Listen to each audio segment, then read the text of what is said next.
Hello everyone, welcome to Medicomics. So in this session we are going to talk about LFT, that is liver function test. तो क्या होता है LFT, क्या चीज़ें इसमें elevated होती हैं, कैसे हम देखते हैं। ये मेनली पैथोलॉजिकल या कोई भी पैथोलॉजिकल जो कंडीशन होती है लीवर से रिलेटेड, लाइक आपको जॉइंडिस वगैरह है, ठीक है, आप LFT करवाते हो, फैटी लीवर की प्रॉब्लम है, लीवर सिरोसिस है, कुछ भी चीज़ें हैं, तो LFT बहुत इंपॉर्टेंट होता है या बहुत इंपॉर्टेंट रोल प्ले करता है। तो लेट्स स्टार्ट द वीडियो को स्टार्ट करते हैं। तो LFT, अगर कोई आपको हिपैटोसेलुलर इंजरी वगैरह होती है, ठीक है, तो LFT में हम देखते क्या है, कोई इंजरी है या कोई प्रॉब्लम है तो कैसे हमको पता चलेगा, इसीलिए हम LFT करते हैं, ठीक है ना।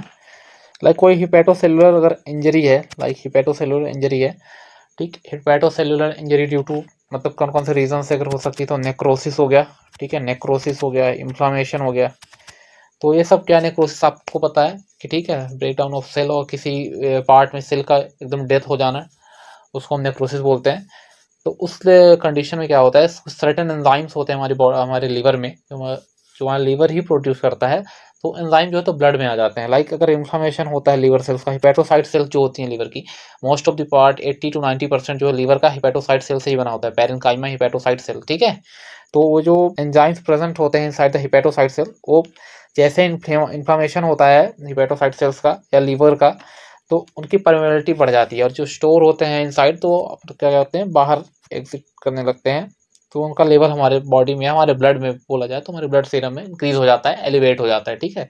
तो हम इसी एलिवेटेड लेवल से पता करते हैं कि क्या चीज़ मतलब इंजरी है, ठीक है, क्या चीज़ कैसे होता है, आगे हम देखते हैं, ठीक है। तो नेक्रोसिस और इन्फ्लामेशन दो रीज़न होते हैं, और फिर ये फिर ठीक है ब्लड में आता है, ठीक है ना, ये अपना ब्लड में आ गया। देन अगर देखते हैं तो वही यही थे, shows hepatocellular injury due to any type of necrosis, ठीक है, और इन्फ्लामेशन।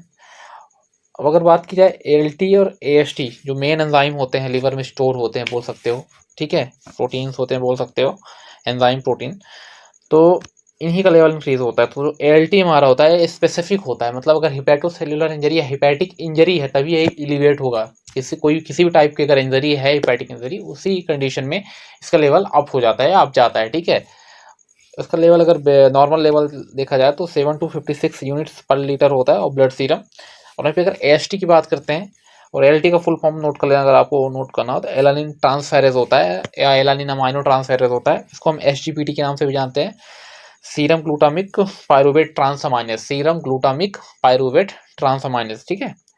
एंड आप रिपोर्ट्स में देखते होगे एसजीपीटी लिख देता है, एसजीओटी ऐसे लिख देता है, एलटीएसटी नहीं भी कभी लिखा रहता है, तो दोनों सेम चीज़ होती है। देन एसटी की बात कर लेते हैं, और एसटी को हम एस्पार्टेट ट्रांसफेरेज बोलते हैं, और serum glutamic oxalo acetic transaminase, SGOT को बोला जाता है। 5 to 40 units per litre of blood serum होता है। बट एएसटी जो होता है तो नॉन स्पेसिफिक होता है, मीन्स इसका लेवल मतलब ये नेसेसरी नहीं होता कि अगर हिपैटिक इंजरी है तो ही इसका लेवल इंक्रीज होगा। बहुत मल्टीपल रीजंस होते हैं इसके इंक्रीज होने के, तो हम उन रीजंस के बारे में बात कर लेते हैं, कौन कौन से रीजन हो सकते हैं, ठीक है। अगर हीमोलिसिस है, तब हीमोलिसिस मीन्स एक्सेस में अगर हीमोलिसिस है उस केस में हो सकता है। एंड रैप्डोमायोलिसिस है, रैप्डोमायोलिसिस, हीमोलिसिस एंड रैप्डोमायोलिसिस, ये दोनों चीज़ें होती हैं कि हीमोलिसिस आपको पता है आरबीसी का ब्रेक डाउन होता है ना, रैप्डोमायोलिसिस की अगर हम बात करते हैं तो हम बोल सकते हैं स्केलेटल जो मसल्स होती हैं उनका ब्रेक डाउन होता है, उनका एक्सेस में जब ब्रेक डाउन होता है तो भी एएसटी का लेवल एलिवेट होता है ब्लड में, ठीक है, या इंक्रीज होता है ब्लड में। एंड मायोकार्डियल इन्फ्रैक्शन मीन्स अगर किसी भी हार्ट के किसी भी पार्ट में टिश्यू अगर डेथ हो जा रहा है, टिश्यू का death due to less blood supply, उसको मायोकार्डियल इन्फ्रैक्शन बोलते हैं। उस कंडीशन में भी एएसटी का लेवल हमेशा ही बढ़ा हुआ होता है, ठीक है। तो ये मल्टीपल रीजंस हो सकते हैं, इसीलिए नॉन स्पेसिफिक होता है, जरूरी नहीं है कि अगर हिपैटिक इंजरी है तो ही हमारा एएसटी का लेवल अप जाएगा, ठीक है। ये हो गया एसटी एलटी की बात। मैंने जो तीन कंडीशंस आपको बताई, rhabdomyolysis, haemolysis and also myocardial infarction, इसमें एसटी का लेवल बहुत ही ज़्यादा होता है, हाई होता है एसटी का लेवल। और अगर एस टी और एल टी का आप रेशियो निकालते हो, S T L T ratio और मोर देन 5 है, तो इन तीनों कंडीशन का मतलब इन तीनों कंडीशन में कुछ भी हो सकता है, जरूरी नहीं कोई हिपैटोसेलुलर की तरफ ही जाएगा, ठीक है। ऐसे एस टी एल टी का अगर रेशियो मोर देन 2 है तो जो भी लीवर डिसीज अगर होती है तो basically due to alcohol intoxication, और we can say that due to alcohol abuse, मतलब अगर हाई एल्कोहल कंजम्पशन कोई पर्सन कर रहा है तो हो सकता है। ठीक है, देखते हो अगर आप बेसिकली किसी एल्कोहलिक पेशेंट की लीवर रिपोर्ट या LFT रिपोर्ट उठा के देखोगे तो उसमें बहुत ही ज़्यादा ST LT का रेशियो, LT ST दोनों का रेशियो बढ़ा हुआ होता है, और आप डायग्नोस करना है तो ST और LT का रेशियो मोर देन 2 होता है। ठीक है, ये सारी चीज़ें हैं। देन सेकेंडली हम बात कर लेते हैं, अगर कुछ प्रॉब्लम बाइल के फ्लो में है, ठीक है, ये तो बाइल फ्लो में है,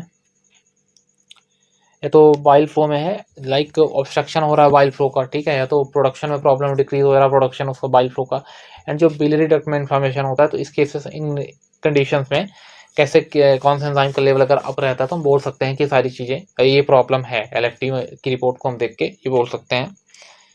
तो लाइक इसमें आप अगर देखते हो तो ये 2 हिपेटोसाइट्स हो गई अपनी, ये ब्लड वेसल्स है ऊपर, और ये बाइल का फ्लो हो रहा है। अगर ऑब्स्ट्रक्शन हो रहा है, मान लो यहाँ पे इस पोजीशन पे ऑब्स्ट्रक्शन हो रहा है, तो जो बाइलरी डक्ट होता है, बिलियरी डक्ट होता है, उसमें नेचुरली कुछ मॉलिक्यूल पहले से प्रेजेंट होते हैं, लाइक GGT हो गया, gamma glutamic transferase, alkaline phosphatase हो गया, and also there is bilirubin. Bilirubin के बारे में आपको पता ही होगा, बिलीरुबिन, ठीक है ना, ये नेचुरली प्रेजेंट होते हैं। अब जब फ्लो का ऑब्स्ट्रक्शन हो रहा है, ठीक, ऑब्स्ट्रक्शन का हो रहा है, तो ब्लड में बैक फ्लो होगा, ठीक है, एंजाइम का लेवल बढ़ता जाएगा, फिर ब्लड में जाएगा, और ब्लड में जो है तो इनका लेवल इंक्रीज हो जाएगा, like elevated level of GGT, LP and bilirubin is present inside the blood. ठीक है, ब्लड में प्रेजेंट होंगे ये बड़े हुए, तो बोल सकते हैं कि बाइल ऑब्स्ट्रक्शन है या प्रोडक्शन में प्रॉब्लम है LFT रिपोर्ट देख के।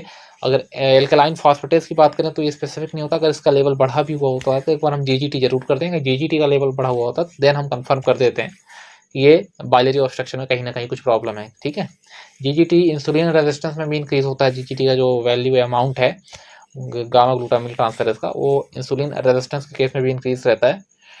और बिलीरुबिन की अगर हम बात करते हैं तो bilirubin is a very toxic तो होता ही है, इसीलिए बॉडी चीट आउट करती है, इसका कन्वर्जन करती है। तो बिलीरुबिन के केस में अगर आप देखते हो कि बिलीरुबिन को कहाँ से ऑब्टेन होता है, पता होगा जो RBC ओल्ड, मतलब जैसे जैसे RBC क्या होती है, ओल्ड होती जाती है आफ्टर 120 डेज, अगर नॉर्मल कंडीशन की बात करते हैं तो उसका क्या होता है, स्प्लीन में जाके फैगोसाइटोसिस का होता है, मैक्रोफेजेस के द्वारा फैगोसाइटोसिस होता है, मीन सेल ईटिंग होती है स्प्लीन में। ठीक है, उसके बाद ही बिलीरुबिन का कन्वर्जन होता है।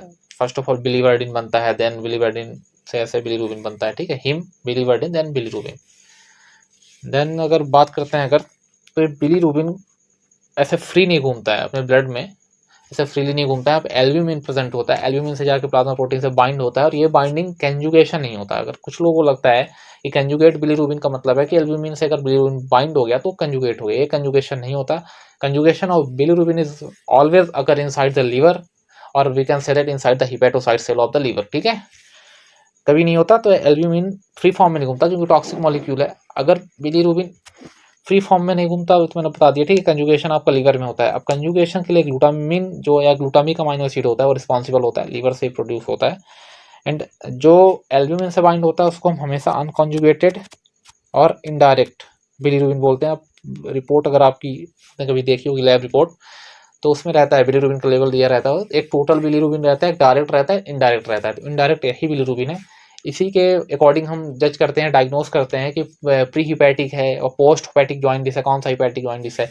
ठीक है, इनडायरेक्ट है, इनडायरेक्ट जॉइंडिस है या डायरेक्ट जॉइंडिस है, इन्हीं का लेवल देख के हम पता करते हैं। ठीक है ना, तो इनडायरेक्ट या अनकंजुगेटेड है। यही अगर लीवर में जाके, लीवर में ग्लूटामिक एसिड से अमाइनो एसिड से कंजुगेट अगर हो जाता है उसको हम कंजुगेटेड बिलीरुबिन और डायरेक्ट बिलीरुबिन बोलते हैं। ठीक है, और अगर आपको रिपोर्ट में प्रॉब्लम होती है तो देखो क्या होता है कि पर्सन टू पर्सन ये रिपोर्ट भी वेरी करती है, उसका रेफरेंस भी वेरी करता है। कहीं पे आपको बिलीरुबिन का लेवल, सॉरी हीमोग्लोबिन का अगर लेवल देखते हो जैसे 15 नॉर्मली होता है ग्राम परसेंटेज, बट किसी रिपोर्ट में आपको 13 से 18 मिल जाता है, किसी में 12 से 11 से 15 मिल जाता है, तो रेफरेंस भी वेरी करता है। तो लैब रिपोर्ट में एक जो आपकी वैल्यू ऑब्टेन होती है, जो पेशेंट है उसकी वैल्यू लिखी रहती है, साथ में जो रेफरेंस वैल्यू होती है वो भी उसमें दी हुई रहती है। तो आप मैच करके आप अपना खुद का भी देख सकते हो, अपने से भी देख सकते हो, कोई बड़ी चीज़ नहीं होती है, बस रेफरेंस देखना है आपको, अपनी वैल्यू देख पता चल जाएगा मेरा बढ़ा हुआ है या घटा हुआ है, फिर क्या कॉन्सिक्वेंसेस होते हैं वो आपको डॉक्टर खुद ही बताते हैं यार। ठीक है ना, ये सारी चीज़ें हैं, और बस इसमें इतना ही है। आपको ST LT, बिलीरुबिन का लेवल,